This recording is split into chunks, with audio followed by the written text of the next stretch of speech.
നമ്മൾ ദൈവത്തിരുസന്നിധിയിൽ സ്നേഹത്തിൻ്റെ റെക്കോർഡ് ഇട്ട് കഴിഞ്ഞാൽ നമ്മുടെ റെക്കോർഡ് അതാണ്.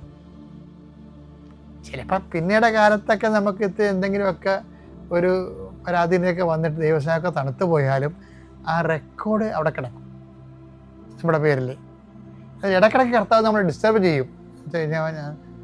നിൻ്റെക്ക് ഞാനിത് പ്രതീക്ഷയില്ല എന്നിട്ട് പറയും, നിൻ്റെ റെക്കോർഡ് ഇതല്ലായിരുന്നല്ലോ, റെക്കോർഡിൽ നിന്ന് നീ താഴെ പോയില്ലേ. ദൈവം ഉദ്ദേശിക്കണത് നമ്മൾ ജീവിക്കും തോറും, പുതിയ അനുഭവം കിട്ടും തോറും, ജ്ഞാനത്തിൽ മുന്നോട്ട് പോകും തോറും പഴയ റെക്കോർഡ് ഭേദിക്കണമെന്നാണ് ദൈവം ഉദ്ദേശിക്കുന്നത്. താഴെ വന്നാൽ നമ്മൾ വിളിച്ചിട്ട് ദൈവം നമ്മൾ പറയും, വാട്ട് ഹാപ്പൻഡ് ടു യു, സംഭവിച്ചു, ഇങ്ങനെ അല്ലായിരുന്നല്ലോ എന്നൊക്കെ ചോദിക്കും. അത് നിനക്ക് ആദ്യം ഉണ്ടായിരുന്ന സ്നേഹം ഇന്നില്ല എന്ന് പറയും. പക്ഷെ എന്നാലും ആദ്യം ഉണ്ടായിരുന്ന സ്നേഹമില്ലേ, അത് ദൈവം കണക്കിലെടുക്കുന്നുണ്ട്.